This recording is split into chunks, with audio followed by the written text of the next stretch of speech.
വിശ്വാസികളെ, പരിശുദ്ധനായ മർക്കോസ് ഏവങ്കലിസ്റ്റ് എഴുതിയ സുവിശേഷം 2-ാം അധ്യായം 13 മുതൽ 22 വരെയുള്ള വാക്യങ്ങൾ പരിശോധിക്കുമ്പോൾ 3 പ്രധാന സംഭവങ്ങൾ നമുക്ക് കാണുവാനായിട്ട് സാധിക്കും. ഒന്ന്, ലേവിയെ അതായത് മത്തായിയെ യേശുക്രിസ്തു വിളിക്കുന്നത്. 2, പാപികളോടൊപ്പം യേശു ഭക്ഷണം കഴിക്കുന്നത്. 3, പുതിയ വസ്ത്രത്തിൻ്റെ കഷ്ണവും പുതിയ വൈനും സംബന്ധിച്ച ഉപമ. ഈ ഭാഗം മുഴുവനും ഒരു വലിയ ആത്മീയ സത്യത്തെയാണ് നമ്മളോട് പറയുന്നത്. ക്രിസ്തുവിനെ അനുഗമിക്കുക എന്നത് പഴയ ജീവിതത്തിൽ ചെറിയൊരു മാറ്റം വരുത്തുക മാത്രമല്ല, അത് പൂർണ്ണമായ പുതിയ ജന്മമാണ്.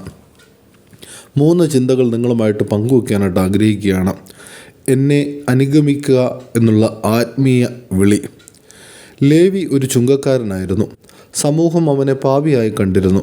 എന്നാൽ യേശു അവൻ്റെ അടുക്കൽ ചെന്ന് അവനോട് പറഞ്ഞു, എന്നെ അനുഗമിക്കുക. അവൻ ഉടൻ എഴുന്നേറ്റ് അവനെ അനുഗമിച്ചു. പൗരസ്ത്യ വിശ്വാസത്തിൽ ക്രിസ്തുവിൻ്റെ വിളി ഒരു വ്യക്തിപരമായ അനുഭവമാണ്. അത് വിശുദ്ധ മാമോദീസായിൽ ക്രിസ്തുവിനോട് ചേർന്നു. എന്നാൽ ഓരോ ദിവസവും ആ വിളിക്ക് പ്രതികരിക്കേണ്ടത് നമ്മുടെ ഉത്തരവാദിത്തമാണ്. ലേവി തൻ്റെ പഴയ തൊഴിൽ, പഴയ വരുമാനം, പഴയ സുരക്ഷിതത്വം എല്ലാം വിട്ടു ക്രിസ്തുവിനോടൊപ്പമായി തീർന്നു. നമ്മുടെ ജീവിതത്തിലും നാം വിട്ടുകൊടുക്കേണ്ട അനേകം കാര്യങ്ങളുണ്ട്. നമ്മുടെ അഹങ്കാരങ്ങൾ, നമ്മുടെ ധാർഷ്ട്യങ്ങൾ, അനീതിയായ ലാഭങ്ങൾ, പാപശീലങ്ങൾ, സ്വാർത്ഥ താൽപ്പര്യങ്ങൾ എന്നിവ. 2, പാപികളോടൊപ്പമുള്ള വിരുന്ന്. ലേവിയുടെ വീട്ടിൽ ഒരു വിരുന്ന് ഉണ്ടായിരുന്നു. അവിടെ ചുങ്കക്കാരും പാപികളും അനേകരായിരുന്നു. ശാസ്ത്രിമാർ ചോദിച്ചു, ഇവൻ പാപികളോടൊപ്പം ഭക്ഷണം കഴിക്കുന്നത് എന്താ? യേശുവിൻ്റെ മറുപടി ഇപ്രകാരമായിരുന്നു, രോഗികൾക്കാണ് വൈദ്യൻ ആവശ്യം. ഇവിടെ സഭയുടെ ദൗത്യം ക്രിസ്തു വെളിവാക്കുന്നു. സഭ വിശുദ്ധന്മാർക്കുള്ള ഒരു ക്ലബ്ബല്ല, പാപികൾക്ക് സൗഖ്യം ലഭിക്കുന്ന ആത്മീയ ആശുപത്രിയാണ്. നമ്മിൽ ആരും പൂർണ്ണരന്മാരല്ല, പക്ഷെ ക്രിസ്തുവിൻ്റെ കൃപ നമ്മളെ പൂർത്തിയാക്കുന്നു. 3-ാമത്തെ ചിന്ത എന്നുള്ളത് പുതിയ വസ്ത്രവും പുതിയ വൈനും. യേശുക്രിസ്തു വീണ്ടും നമ്മളെ പഠിപ്പിക്കുന്നുണ്ട്. പഴയ വസ്ത്രത്തിൽ പുതിയ തുണി ചേർത്താൽ അത് കീറൽ വലുതാക്കും. പുതുവൈൻ പഴയ തുരുത്തിയിലൊഴിച്ചാൽ അത് പൊട്ടിപ്പോകും. ഇതൊരു വലിയ ആത്മീയ സന്ദേശമാണ്. യേശുക്രിസ്തുവിനെ സ്വീകരിക്കുന്നത് പഴയ പാപജീവിതത്തിൽ ചെറിയൊരു മതഭാവം ചേർക്കൽ മാത്രമല്ല, അത് ഹൃദയത്തിൻ്റെ പൂർണ്ണമായ പുതുക്കൽ ആകണം.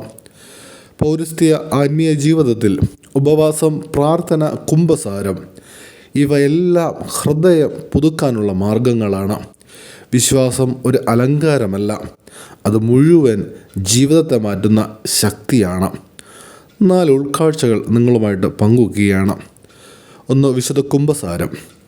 പഴയ പാപജീവിതം ഉപേക്ഷിക്കുകയും പുതിയതിനെ സ്വീകരിക്കുവാൻ തയ്യാറാക്കുകയും ചെയ്യുന്നത്. 2, ഉപവാസം. ശരീരവും ആത്മാവും പുതുക്കുന്ന ഒരാത്മീയ പ്രക്രിയ. 3, വിശുദ്ധ കുർബാന.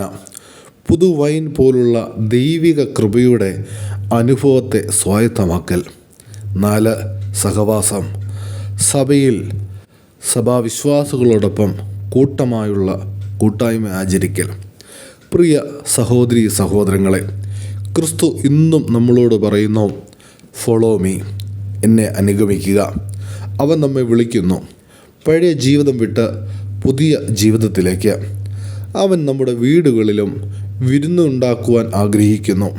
പുതുവൈൻ നമ്മുടെ ഹൃദയങ്ങളിൽ നിറയ്ക്കട്ടെ. നമ്മുടെ പ്രാർത്ഥന, കർത്താവേ, പഴയ മനുഷ്യനെ മാറ്റി പുതിയ മനുഷ്യനാക്കി എന്നെ രൂപാന്തരപ്പെടുത്തണമേ എന്നുള്ളതായി തീരട്ടെ.